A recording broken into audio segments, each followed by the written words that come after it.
নিলয় ভাইয়ের কোন গুণটা আপনাকে সবচেয়ে বেশি ইমপ্রেস করে? ও তো খুবই মানে কি বলবো, ও মাশাআল্লাহ অনেক বুদ্ধি, খুবই মানে অনেক কিছু আগে থেকে কিভাবে যেন রিয়েলাইজ করতে থাকে না, কিছু মানুষ বিচক্ষণ, ও তো ভীষণ বিচক্ষণ একটা মানুষ আলহামদুলিল্লাহ। মানে এই দিক দিয়ে খুবই আমার ভালো লাগে। প্লাস হচ্ছে অনেস্টি, ও সবসময় আমি যেটা বলি রেগুলার যে ওর মধ্যে অনেস্টি আছে, মানে মিথ্যা কথা আমাকে ফার্স্টেই বলে দিয়েছে, শোনো তুমি সত্যি কথা, দোষ করলে সত্যি কথা বলবো, মিথ্যা কথা বলবো না, তাহলে দেখবা ক্ষমা পেয়ে গেছে। আমার ও নিজের ক্ষেত্রে সেটা মেনটেন করে, এটা আর কি আমার কাছে। নেতিবাচক কোনো কিছু? নেতিবাচক জিনিস তো বলবো না, তারপরে শেয়ার করা যায় না। নেতিবাচক জিনিস আসলে বলতে হয় না, ইতিবাচকটাই জানুক মানুষ। নেতিবাচক বলতে কি, যেমন হচ্ছে একটু রাগ বেশি, এটা এখন বলে শুনে কি হবে, ইতিবাচকই থাক। তো কঠিন হবে তাই না, সত্যি কথা যেটা। কিন্তু কথা হচ্ছে যে আপনি সেটা সমন্বয় করতে পারেন কিনা, যদি করতে পারেন কঠিন জিনিসটা সহজ হয়ে যায়। আলহামদুলিল্লাহ এটা আমি করতে পারি, কারণ আমার ফ্যামিলির সবাই খুব সাপোর্টিভ, এটা অনেকেই পায় না। বাট আমার ফ্যামিলি, আমার দুই ফ্যামিলি বলেন, আমার শ্বশুর শাশুড়ি হাজবেন্ড সবাই সাপোর্টিভ বলে আমার অ্যাকচুয়ালি খুব একটা প্রবলেম হয় না। এই যে আমি অনেকক্ষণ ধরে আপনারা দেখতে পাচ্ছেন এখানে আছি সন্ধ্যার সময়, তো এই যে এই টাইমটাতে আমার বাসায় কিন্তু আমার হাজবেন্ড এখন হয়তো থাকছে না, মানে আমার বাসায় আমার বিড়াল আছে 2টা, বা হচ্ছে সবকিছু কিন্তু আমার শাশুড়ি আছেন, উনি থাকেন বলে আমি অ্যাসিওর থাকি, উনি আমাকে অ্যাসিওরেন্স দেয় যে তুমি থাকো বা তুমি রিল্যাক্সে কাজ করো, এই আর কি। তো এটা আমি আর কি, আমার প্রবলেম হয় না খুব একটা। তবে আরেকটা জিনিস জিজ্ঞাসা করি যে নিলয় ভাই আপনার জনপ্রিয় একজন অ্যাক্টর, তিনি আসলে এটি আপনার জন্য যে কোনো নেতিবাচক বা ইতিবাচক হিসেবে আপনি দেখেন কিনা? ইতিবাচক তো অবশ্যই, আমি যে এত ব্র্যান্ড প্রমোশন করছি আসলে স্টার্টিংটাই আমার হাজবেন্ডের জনপ্রিয়তা দিয়ে। কারণ হচ্ছে আমার বিয়ের পরেই অ্যাকচুয়ালি সবাই আমাকে গিফট পাঠানো স্টার্ট করেছে, তার আগে হয়তো আমি টুকটাক করার ট্রাই করতাম নিজে থেকে, বাট অ্যাকচুয়ালি এত বেশি মানে ভাবে করতাম না। সো জনপ্রিয়তার তো এটা একটা ইতিবাচক দিক। নেতিবাচক আছে কি, নেতিবাচক যেহেতু সবাই হচ্ছে জানেনি যে আমি কিন্তু মিডিয়ার না, ও তো মিডিয়ার, তো মিডিয়ার দিকে সবারই খুব চোখ থাকে, দেখা যায় তারা অনেক রিউমার ছড়ায়, সেখানে আমি ইনভলভ হয়ে যাই কোনো কারণ ছাড়াই। এটা একটা নেতিবাচক। নেতিবাচক ইতিবাচক সব মিলিয়ে দিক, যেটা আর কি সামলানো ইম্পর্টেন্ট। ভাবে একটু যদি জিজ্ঞাসা করি সংসার জীবন সার্বিকভাবে কেমন চলছে, দুজনের সমন্বয় রসায়ন?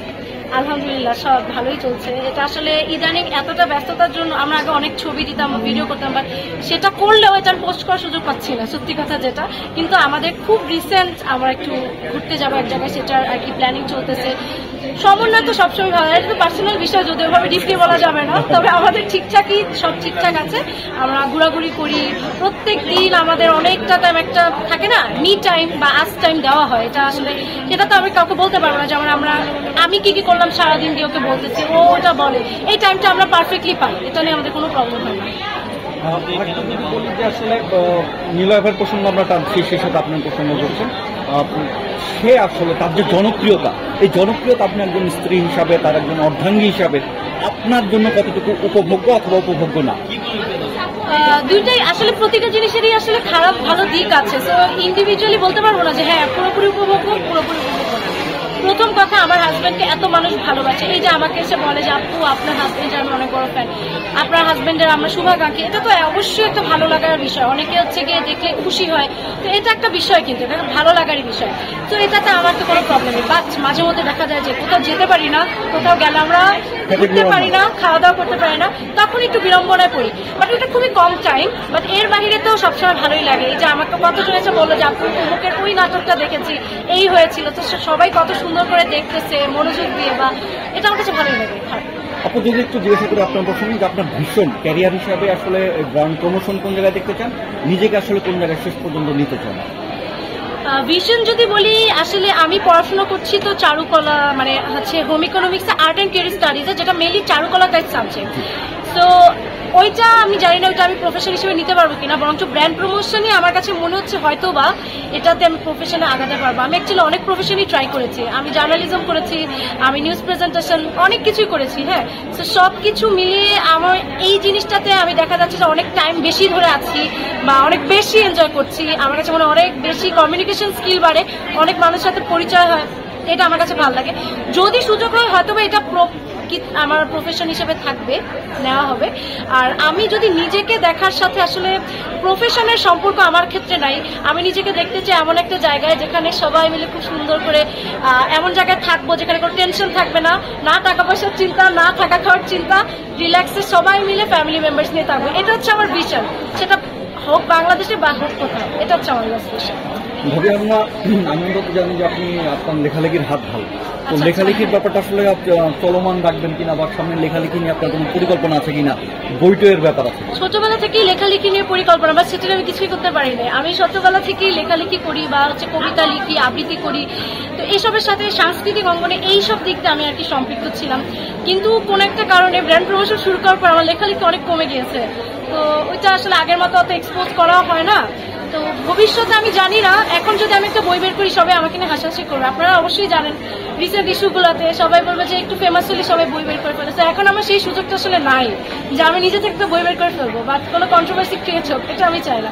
হয়তো বা যদি কখনো ওই লেভেলের যোগ্যতা আসে যে কোনো একটা রিয়েলিটি শো বা থাকে না পাণ্ডুলিপি, মাঝে মধ্যে বিভিন্ন পত্রিকায় দেয় পাণ্ডুলিপি, আমি অনেক ট্রাই করেছি।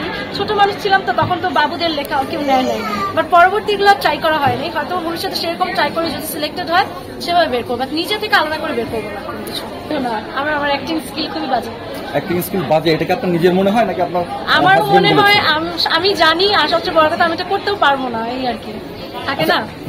আরেকটু যদি প্রশ্ন জিজ্ঞাসা করি আপনার, যে আপনি যেহেতু ব্র্যান্ড প্রমোশনে আছেন, এই প্ল্যাটফর্মে আসলে ব্র্যান্ড প্রমোশনে আপনি কাউকে ফলো করেন কিনা বা কাউকে ভালো লাগে?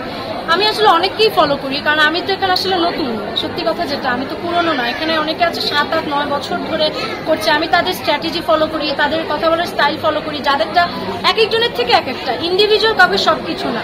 আমি সবারটাই দেখি, অনেকেরটাই দেখি, কারো কথার স্টাইল ভালো লাগে, কারো হচ্ছে হয়তোবা তাদের যে হুকিং পয়েন্ট যেভাবে অডিশন অ্যাট্রাক্ট করে সেটা ভালো লাগে, কারো যে প্রোডাক্ট যেভাবে রিপ্রেজেন্ট করে সেটা ভালো লাগে। এক একজনের থেকে এক একটা নিয়ে আমি ভাবি ছোট একটু প্রশ্ন শেষ করবো। খ্যাতির বিড়ম্বনা, হাজব্যান্ডের প্রসঙ্গে বলছিলেন, এই খ্যাতির বিড়ম্বনা আসলে আপনার কখনো কোনো ফ্যানের উপরে বা নীরবের ইস্যুর উপর মানে কোনো ইনসিডেন্ট মনে আছে যেটা আপনার জন্য বিরক্তিকর মনে হয়েছে?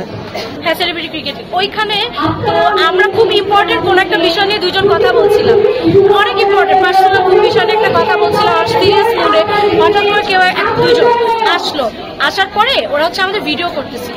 তখন আমি বললাম যে ভাই ভিডিওটা এখন করেন না, পরে মানে ইশারা দিলাম। পরের দিন গিয়েছে আমার পোস্টে গিয়ে কমেন্ট করলো, আমি আজকে নীলা ভাইয়াদের সাথে ছবি তুলতে গেছিলাম কিন্তু ওরা আমাদেরকে তাড়িয়ে দিয়েছে, এটার কিছু একটা।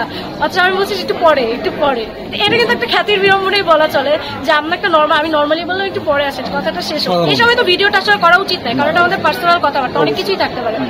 তো এটা আমি দেখে তখন আমি অনেকক্ষণ ধরে চিন্তা করছি কে, পরে ভাবলাম, বুঝলাম যে আচ্ছা ওই দুইজন, এই আর কি।